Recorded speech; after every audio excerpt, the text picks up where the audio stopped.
In 1948, a book was published that sparked the sexual revolution. Unnoticed within it were the details of the sexual abuse of several hundred children.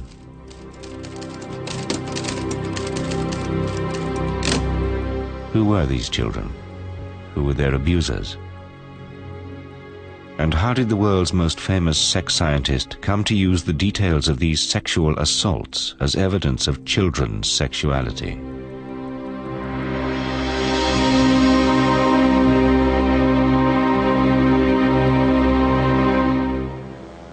Professor Alfred Kinsey was the father of the sexual revolution. From 1948 to 1956, he traveled the world, advising governments how to modernize antiquated sex laws.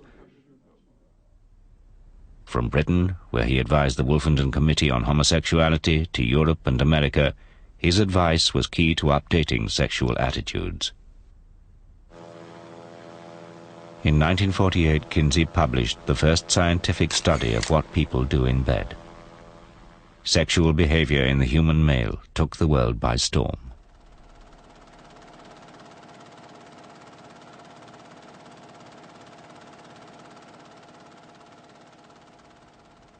When the book came out, it simply hit America. It was compared to the atom bomb. People were rushing out to buy it. It sold something like 300,000 copies for a book almost twice as expensive as the ordinary book, and certainly 5 times as fat. All the papers had it either in the front pages or very, very big in the middle pages. All the magazines, Life, Time, had 6 or 7 page spreads about him. Before Kinsey, America had a schizophrenic attitude to sex. No matter what they did in private, in public, its citizens adhered to a strict moral code. The only sex that is sanctioned by society and its legal strictures in the 20s and 30s is sex between people who are married. And even then, there's some interesting and arcane laws about even husbands and wives. One of my favorites from Northwood, Arkansas, that a man and woman, even if they're married, mustn't laugh while they're having sex, because, you know, that's sex is serious business. Oh, the sexual climate in those days was, well, to put it gently, repressive. Everything was illegal except wet dreams. And so, well, if you had premarital intercourse, that was labeled fornication. You know, if you had extramarital intercourse, that was adultery. Of course, homosexuality was taboo completely. So was animal contact. If you tried petting, you had to be very careful of the age of your partner, or you would be contributing to the delinquency of a minor. You also had to watch your techniques. If there was any mouth-genital contact, by definition, that was sodomy. You know, so, literally, as Kinsey once said, if all the sex laws were rigidly enforced, about 90% of the males would be felons. Kinsey's book challenged most known views on sexual behavior. From masturbation to adultery, homosexuality to bestiality, Kinsey's patient research appeared to reveal the reality of America's sex life. We took sex, you might say, out of the closet. We made it possible to discuss sexual matters in the home, in the office, in schools, and even in the media. We sort of broke the taboos. The research was based on the biggest survey of sexual attitudes and behavior ever undertaken. Kinsey invented a highly detailed, confidential questionnaire. His researchers had to learn the complicated code which encrypted both questions and answers. Paul Gebhardt was a senior member of the team. Frankly, it was a damnable thing to memorize, and Kinsey forced us to memorize it. He wouldn't let us keep a little guide or cheat sheet or something. We had to memorize it verbally. It was a sheet of paper divided up into columns and lines. And each column dealt with one subject. For example, one column dealt with the frequency of intercourse in marriage. Another column dealt with masturbation. Another column dealt with psychological responses to sexual stimuli, etc. Another thing he did was always to assume that people had done everything. It was never, have you had sex with a pig? It was, when was the first time you had sex with a pig? And as one of his interviewees said, if you hadn't had sex with a pig, you were fine, but if you had, he'd got you. He was in the market for everything. His interview system was so flexible that if you happened to surprise him with something, turned out that you were a hair fetishist or something like that, he would stop and go off on that tangent and explore it to the nth degree. But there was a dark side to the research. One chapter in the book dealt with the previously unresearched subject of child sexuality. It's little known that to get this information, Kinsey cultivated relationships with habitual child molesters. These pedophiles would provide him with accounts of their abuse of children and with their own interpretations of children's sexual development. At the beginning of his research, Kinsey saw pedophilia as really beyond the pale. As he collected more and more data, and as he, again, hoped to promote more and more tolerance, he has a hard time maintaining moral boundaries.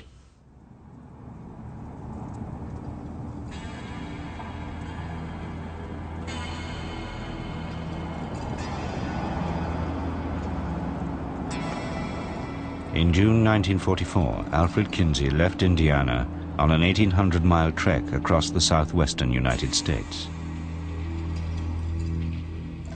He was going to a clandestine meeting with a man who was to become his prime source of information about child sexuality.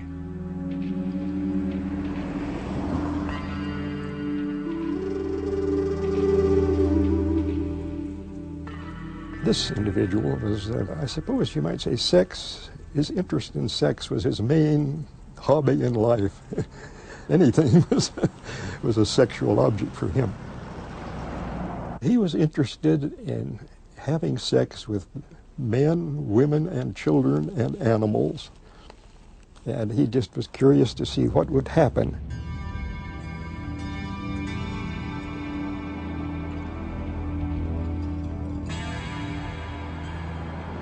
His first sexual contact was overt intercourse with his grandmother. He had looked up his family tree. There were 30, I forget how many, 33 or 38 members. He had had almost all of them. He had had intercourse with hundreds upon hundreds of males and females of every conceivable age. My memory is that it's exceeded 600 for both boys and girls, and we haven't yet got to maturity.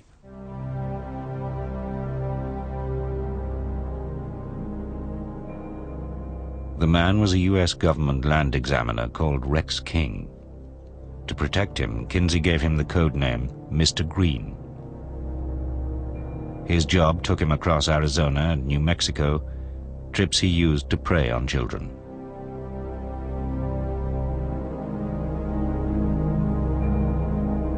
He molested at least 800 boys and girls, recording the details in explicit handwritten diaries.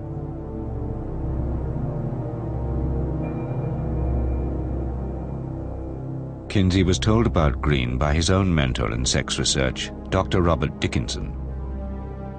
Dickinson had collaborated with the pedophile for several years and taught him how to record his child abuse in scientific detail. He told him how to measure things and time things, and encouraged him to, he knew he was going to do his ordinary behavior anyway. Dickinson couldn't have stopped him from being a pedophile. But he said, at least you ought to, do something scientific about it, so it won't be just your jollies, it'll be something worthwhile to science. So he gave him some training by letter and correspondence.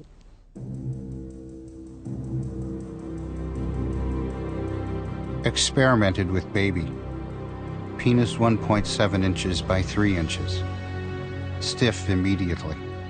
Throbs in 3.5 minutes. Green's diaries were a highly incriminating record of 20 years of sexual abuse. But Kinsey was tantalized by the prospect of so much unique data.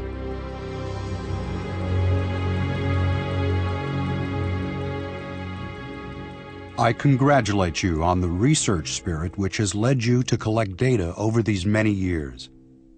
Everything that you've accumulated must find its way into scientific channels. Kinsey worshipped data. Anyone who could contribute to his aggregate data had a very high place in his pantheon of heroes. And when Kinsey learned about this material, he saw it as a gold mine, as a scientific gold mine that would provide information in an area about which science knew very, very little. Kinsey met Green at a secret location in Arizona. Because of the illegal nature of their contents, Green had buried many of his diaries in the desert. Kinsey persuaded him to retrieve them and pass them on to him.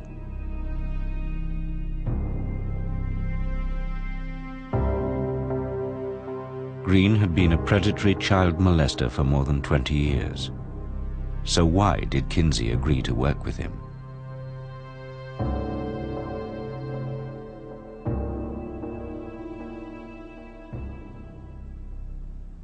Clarence Tripp was one of Kinsey's closest associates.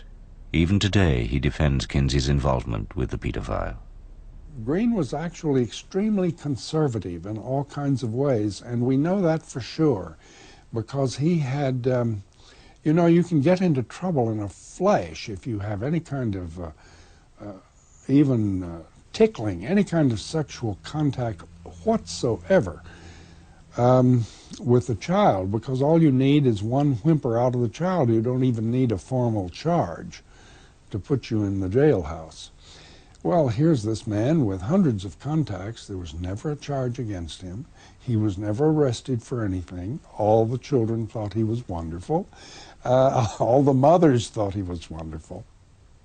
There are two, I suppose, lest you get contradicted, there are two instances in which a young boy or girl, I guess it was, I don't remember,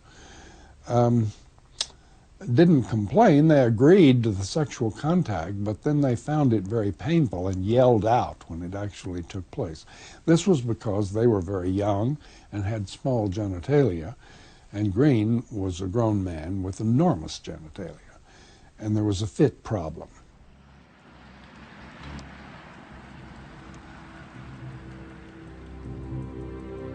For the next 3 years, Kinsey corresponded regularly with Green. In 1948, he would publish large sections of Green's diaries in his first revolutionary book on human sexuality. But rather than presenting them as the claims of a self-confessed child abuser, Kinsey put them forward as the first ever scientific proof that children were sexual beings from birth.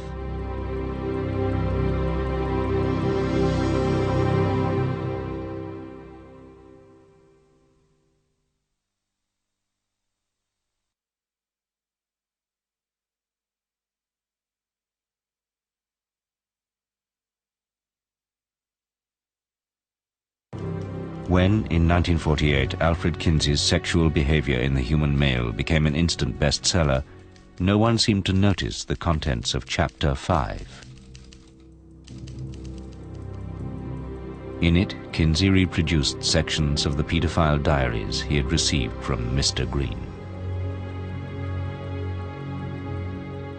First, and with no independent corroboration, he published verbatim Green's detailed descriptions of what the pedophile claimed were orgasms experienced by the hundreds of children he had abused.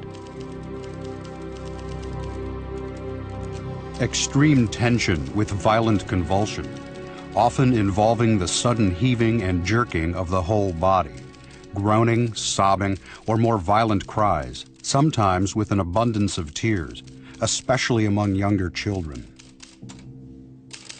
If you read those words, what he's talking about is kids who are screaming, kids who are protesting in every way they can the fact that their bodies, that their persons are being violated. The individual in question, I think, harmed in serious ways a large number of young people. Green had also carried out what he claimed were scientific experiments to determine the age at which boys were first capable of orgasms. For the experiment, he masturbated 317 infants and children from 2 months to 15 years old, recording which ones achieved what he interpreted as orgasms. Kinsey reproduced this as Table 31. In Table 32, he laid out the time it had taken Green to bring each of these children to these so-called orgasms. Green also claimed that his experiments proved that, given sufficient adult stimulation, some of the boys were capable of multiple orgasms. Again, with no way of checking the claims, Kinsey simply reproduced them as scientific fact. Finally, in Table 34, Kinsey set out Green's notes on the time it had taken him to masturbate the children to multiple orgasms. The average interval between the first and second climaxes ranged from less than 10 seconds to 30 minutes or more. Even the youngest males, as young as 5 months in age, are capable of such repeated reactions. The table suggested that some children, including a 4-year-old boy, had been masturbated over a 24-hour period. In his book, and based primarily on Green's information, Kinsey claimed that children could, with the assistance of an experienced adult, enjoy sexual activity from the moment they were born. It was a revolutionary claim that overturned all previous scientific knowledge about the development of child sexuality. But the claim and the experiments that lay behind it have alarmed Kinsey's critics, particularly those who campaign for a return to traditional values. We have a whole chapter here in which children have been tortured for this so-called scientific data. And this is the calculations of those abuse data into tables to promote this as scientific to the world. An assessment of these data suggests that at minimum 317, at maximum 1,200 and some boys were being sexually raped around the clock using stopwatches. Because of its illegal origins, Green's material was a closely guarded secret. Only a trusted inner circle knew of its existence. It was illegal, and we knew it was illegal, but it's very important for people to study childhood sexuality. In other cultures, anthropologists can sometimes do this, but in our culture, it was because of our insistence that children are non-sexual, studying childhood sexuality was essentially impossible, except, for this case like Green. And so he contributed a fair amount to our knowledge of, and when I say our knowledge, I mean medicine's knowledge of sexuality in children. But some of Kinsey's team questioned both the morality and the scientific validity of using the material. Well, when I saw the table on time to orgasm when infants are stimulated, carried out to the fraction of a second, I thought it was an absurd page in science. But to actually stand there with a stopwatch and have somebody or oneself stimulate the infant and time it to the split second was simply so gross that I didn't feel it had a place in a scientific book. Remember that Knowles, who I've never met, was he's a very upstanding kind of man. He was damaged in childhood with all this morality. And then he had this peculiar moralistic wife, I'm understating it, and through all this, it sounded to him like pure sin. Whether or not I had a moral objection to it, and I did, but that was not the point. It was that this was a scientific book. He was proud of its being scientific. And here was some completely unevaluated, potentially important stuff carried out to absurd numbers, fractions of a second. It was irrelevant. It was unworthy of him as a scientist. 50 years after Kinsey first published Green's Pedophile Diaries as scientific fact, the Kinsey Institute has been forced to defend his involvement with pedophiles. Director John Bancroft accepts that the scientific reliability of Green's diaries was dubious, but believes Kinsey was justified to make use of them.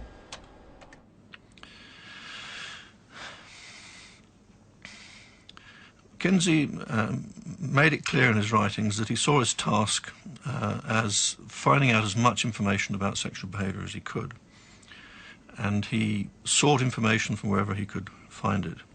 He also made it very clear that he did not see it as his role as a scientist to make moral judgments. I think that Alfred Kinsey used this individual's data and shaped a chapter drawing upon it, really disgraced his discussion and elevated to the realm of scientific information, what should have been dismissed as unreliable, self-serving data provided by a predatory pedophile. How did Alfred Kinsey, a respected scientist and devoted father, become so involved with a man like Green? The answer may lie in a personal war he was fighting, a war against all moral and legal restrictions on sex, a war that had its roots in his own childhood in the slums of Hoboken, New York.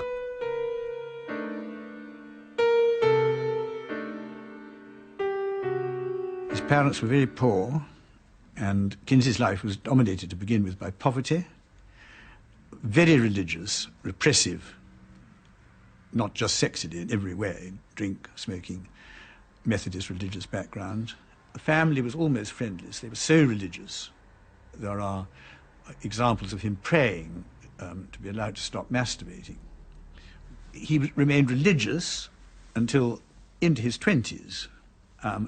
He then lost his religion, and he turned with fury on religion. He thought it was hypocritical. The repression, the frustration, sexual frustration he'd experienced as a result of his father's strictures, that anger remained with him all his life. Kinsey's close colleagues believed that this anger fueled his research. To carry out the research, Kinsey believed his key staff needed personal experience of a wide variety of sexual behavior. To ensure this, he encouraged them to have sex with each other. One night, Kinsey said, "Why don't you come down to my room?" So I went down, and I immediately felt some tension in the air, which was quite different from anything I had experienced with him before. And it suddenly occurred to me that Kinsey was preparing to offer me the opportunity to have some homosexual experience. And I said, "I don't think I want to participate in this, and please excuse me," and I walked out the door. But Kinsey's interest was not solely scientific. He had discovered that he was increasingly sexually attracted to men and had begun to live a double life. In public, he appeared to be a happily married, respectable academic. In private, he sought out homosexual encounters. But these were illegal, and he was forced to keep them secret. On the one hand, he had a wife, he had children, he had a career as a respected college professor. On the other hand, he had sexual needs and desires that could not be met within the confines of middle-class morality. That made him, of necessity, cultivate two kind of parallel existences. The one the world saw, the one that was private, sovereign, and known only to himself. So when he builds a staff in which there is some wife swapping, when he builds a staff in which there are some gay contacts, he's doing it, I think, out of needs that are both professional and private. To satisfy these twin motives, Kinsey secretly commissioned a series of explicit sex films involving his staff and outside volunteers. Clarence Tripp was his first photographer and became one of his closest confidants. I was a photographer from 20th Century Fox, and he said, "Oh, among other things, do make me some movies. I need 2,000 orgasms." Of course, we never got to 2,000, but we got to hundreds. The types of behavior filmed kind of run the gamut. There was a lot of just heterosexual copulation. There was masturbation. There was also more than a little masochism filmed at the Institute. Kinsey, I think, wanted to use these films to, to study and to learn and to observe. That motivation was certainly there. I think also Kinsey has a personal interest in seeing the filming take place. For him, it's both satisfying emotionally, and it's also important scientifically that the filming take place. But Kinsey had begun to realize this type of sex research would take a heavy toll on both him and his staff. When Kinsey first hired me to do pictures, he said, "I want to warn you of something. As soon as we get you to photographing sex every day and paying attention to sex right, left, and center, pretty soon nothing will turn you on. Nothing in the area, nothing visual will turn you on, because you'll lose all those sensitivities." As he immersed himself ever deeper in human sexuality, the effects on Kinsey were becoming difficult to hide. Torn between the demands of his public image and his private sexual needs, his behavior became increasingly self-destructive. A strong association developed in him that in order to have sexual pleasure, he also had to pay for it in pain. Kinsey, on one occasion, circumcised himself with a pocket knife without anesthesia or anything else.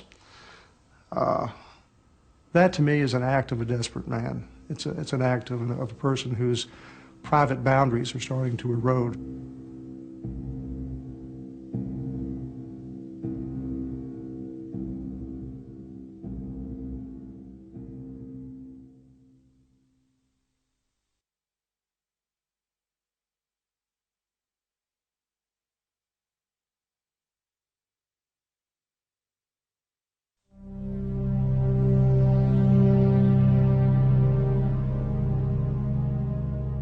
In 1947, Kinsey sent the final proofs of his chapter on child sexuality for approval by the pedophile he codenamed Mr. Green. Much of it came from Green's child abuse diaries, which has called into question its value. The fact that it's only one person in itself weakens its scientific value, but doesn't remove it. We've known of a few people of this kind who have kept detailed recordings of their sexual exploits over a long period of time. To some extent, they may feel that they're justifying their sexual behavior in the process of documenting it. And I think one has to be rather cautious about accepting their information just at face value. Kinsey's critics say that whether or not the material was scientific, he should have reported Green to the police. But the Kinsey Institute rejects this. It's inconceivable that one could do research in that way, give people guarantees of confidentiality, and then when they've given you the information say, well, I'm afraid I'm going to have to report you to the police. That would be immorality in my book of the highest order.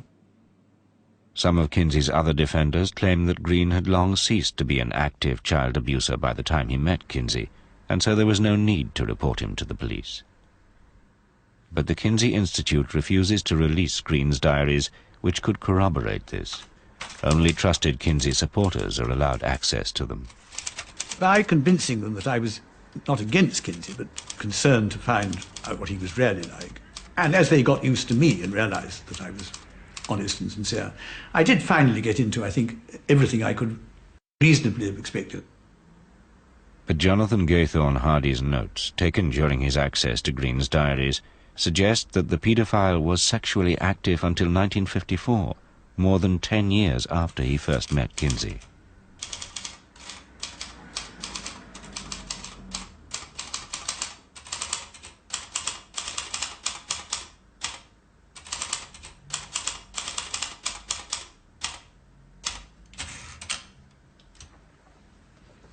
What does the highlighted piece mean?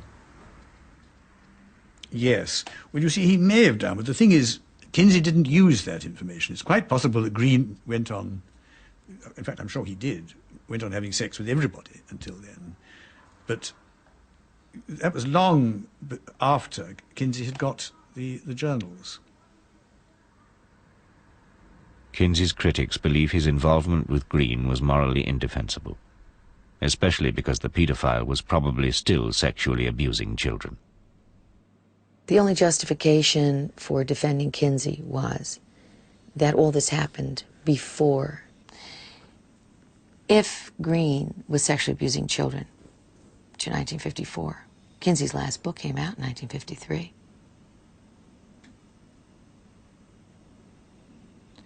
That certainly would mean that all of that violence and all of that abuse was going on throughout the entire time Kinsey was collecting these data.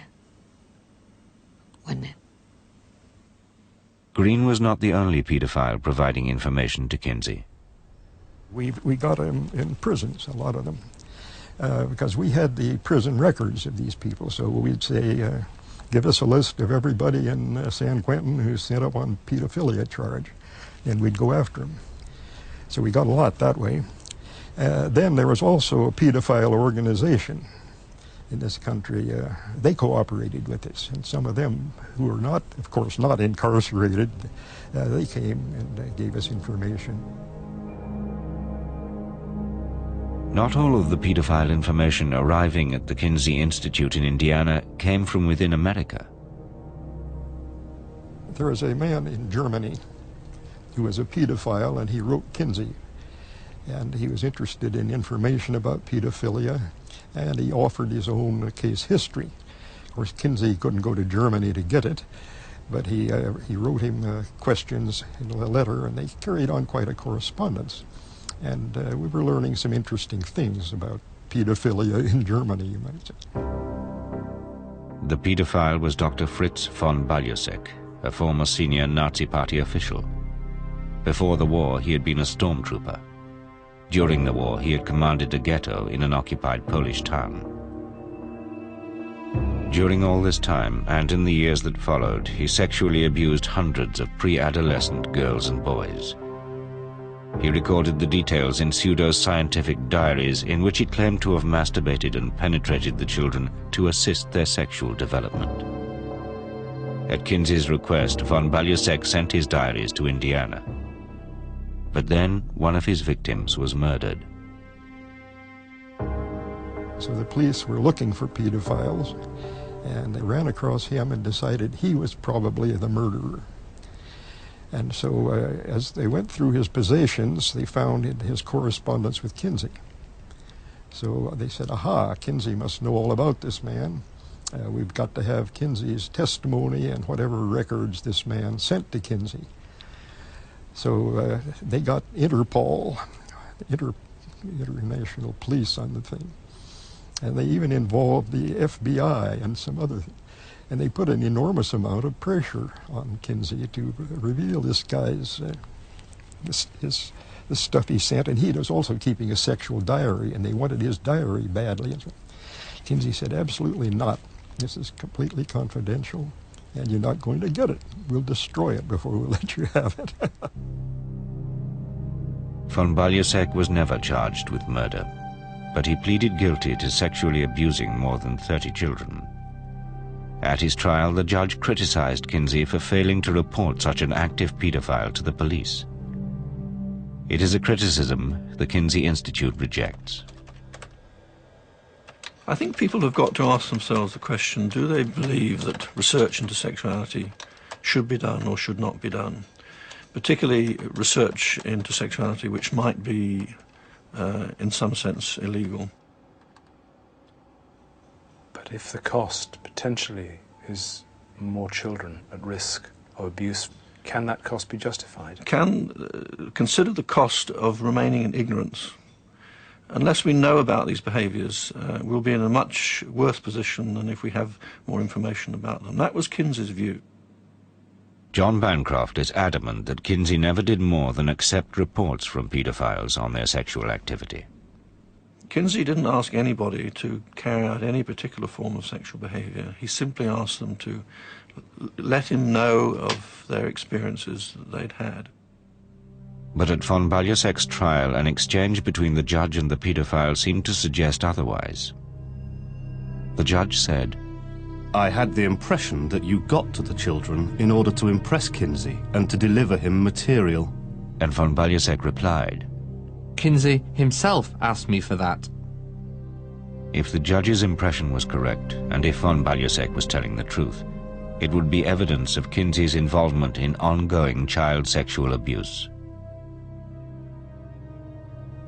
It tells me that von Balyasek, who was not a sex researcher, got his directions as to how to do the, quote, scientific part of the research from Dr. Kinsey, that he was directed.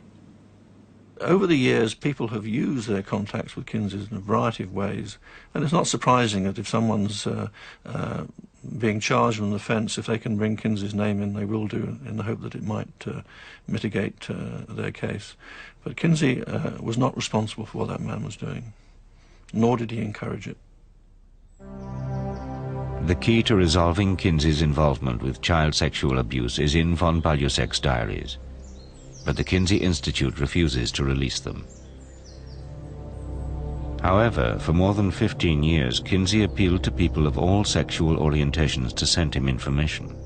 In at least some of these appeals, he seemed prepared to give instructions on how to record their sexual activity. Persons who have kept calendars, or who are willing to begin keeping day-by-day calendars, showing the source and frequency of their sexual outlet, are urged to write to us for instructions.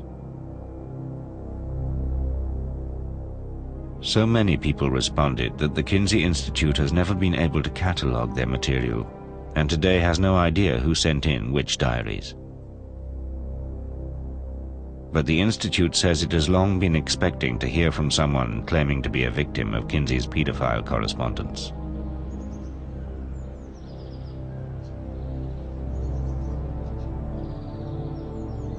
Esther White is the first person publicly to make this claim. Esther's family had a long-standing connection with Kinsey. Her grandfather attended Indiana University with him. But Esther came from an incestuous family.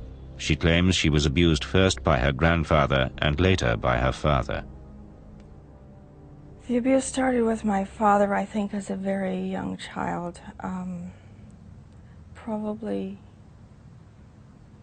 about age 7. My father started a loving, concerned, petting kind of an affection. And when the opportunity came along, he took the opportunity to turn that from affection into what he called affection and love, into a sexual relationship, intercourse, oral copulation, ugly things that I don't like to talk about. Based on what her father told her, Esther believes he was one of the pedophiles who provided information to Kinsey. My father actually did mail in some questionnaires, I believe, to the Kinsey Institute about the sexual abuse that he was doing on me.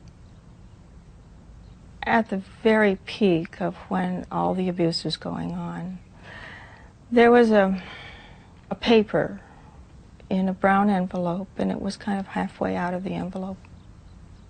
It was a summer afternoon, and I don't know why I remember there was a warm breeze blowing through the bedroom window. The envelope had blown a little bit, and I went to put it back on the dresser, and I saw that there were questions there. And it was a whole series of questions with little boxes in front of them. And I read one of the sentences, and I didn't know one of the words.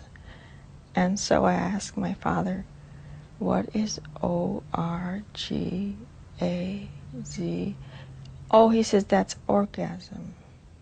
And he continued to explain to me what an orgasm was. And then I realized why he was looking at his watch. Because he was telling me to let him know when I felt an orgasm. And when he saw that I had seen this paper, he immediately said he had a deadline to meet and he had to send it away. So he put it in this envelope. I know nothing about this woman or her father or grandfather. I have no idea whether there's any basis of fact in what she's saying at all. Would it be possible for the Institute to examine its files and determine whether her father did send information to Kinsey? At this point, I can't say. We have a huge amount of information that people have sent to the Institute about their sexual experiences. Somewhere amongst that, there may be something relevant to this woman.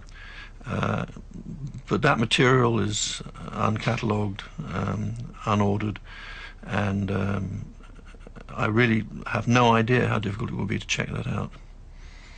Can you understand, though, why she would feel disturbed by the knowledge that that material may be residing here in the Institute? If the description is accurate, then I can see she could have some concern, yes. But she can also rest assured that the material will be treated with great confidentiality. And we will never reveal the identity of anybody involved to anyone else. But from what her father said about Kinsey, Esther fears the details of her abuse may have been used in his second book, Sexual Behavior in the Human Female. In a section dealing with sex between adults and children, Kinsey claimed to have evidence that children can enjoy abuse. The adult contacts are a source of pleasure to some children, and sometimes may arouse the child erotically and bring it to orgasm. It is difficult to understand why a child, except for its cultural conditioning, should be disturbed at having its genitalia touched.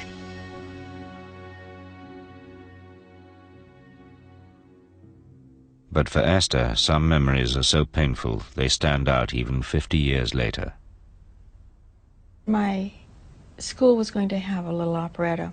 When I got on stage, I was so scared because I knew what was going to happen on the way home. My father put me in the back seat and, of course, continued to sexually abuse me.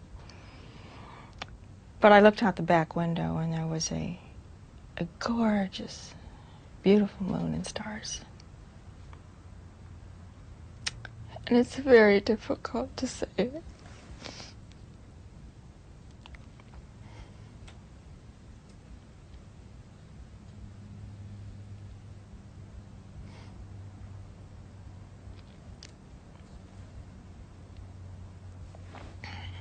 I'm sorry.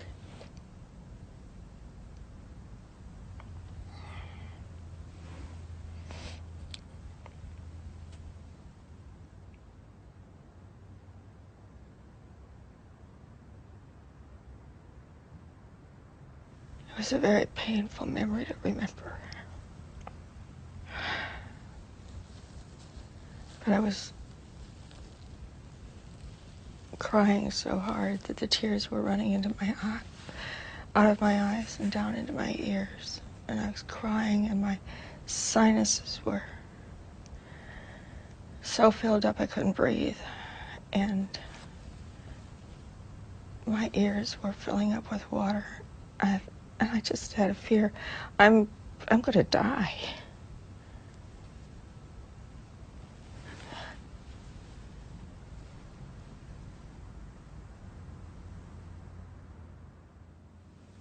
Surely the way to get information on children's sexuality is not by asking men who have a vested interest in saying children are sexual and they enjoy being sexual. Nobody has said that the best way of getting information about childhood sexuality is by talking to pedophiles. Kinsey didn't say that. He simply reported some information of that kind because he thought it was worthy of consideration. Based on Kinsey's writings, he approved fully and wholly of adult-child sexual interactions, what he called play or interactions. Not only that, he recommended that adults could effectively aid children in better sexual lives by giving them quote-unquote orgasms at a very early age. Without help from more experienced persons, many pre-adolescents take a good many years to discover masturbatory techniques that are sexually effective. It is probable that half or more of the boys in an uninhibited society could reach climax by the time they were 3 or 4 years of age. In his final years, Kinsey would testify before legislatures and courts that pedophilia was a less dangerous problem than public intolerance of it. Kinsey said some of the most brilliant things imaginable about that. Pedophilia is an almost non-existent kind of crime, and the thing that he hated most about it is that people use words like child molestation. What is that? Nobody knows. Abuse of children? Are they talking about bollocks them against the ear or hitting them with a stovepipe? Are they talking about tickling them a little? Are you talking about fondling? You're going to put fondling and death attacks in the same group? As Kinsey said, by this kind of paranoia, you do the child more damage for life than all the pedophiles in the world would do.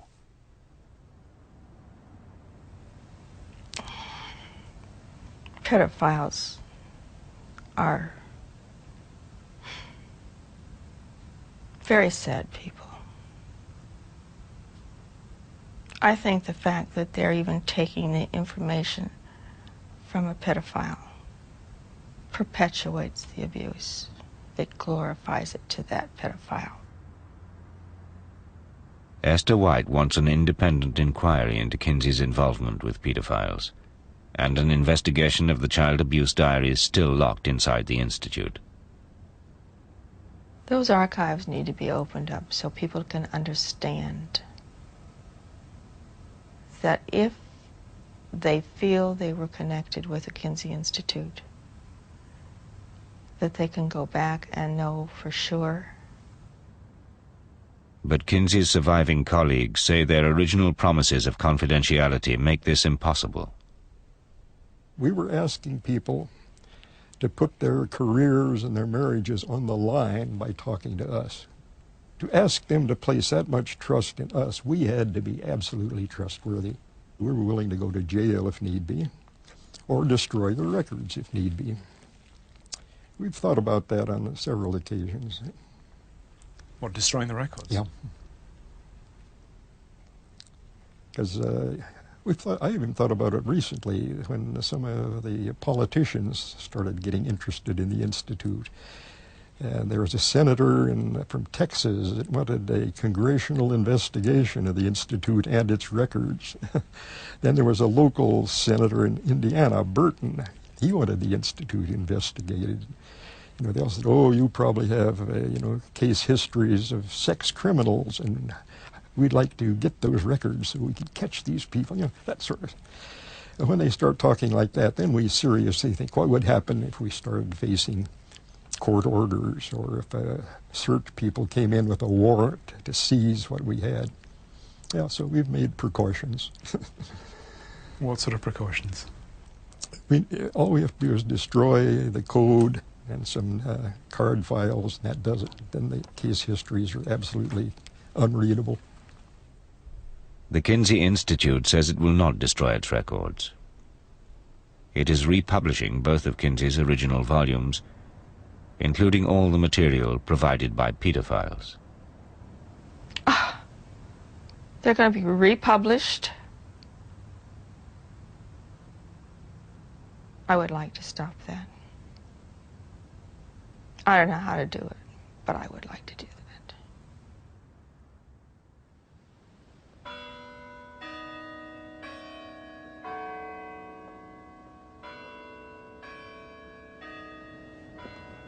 They used me, and they used those children. And that's a terrible way to feel that you've been used for a lie.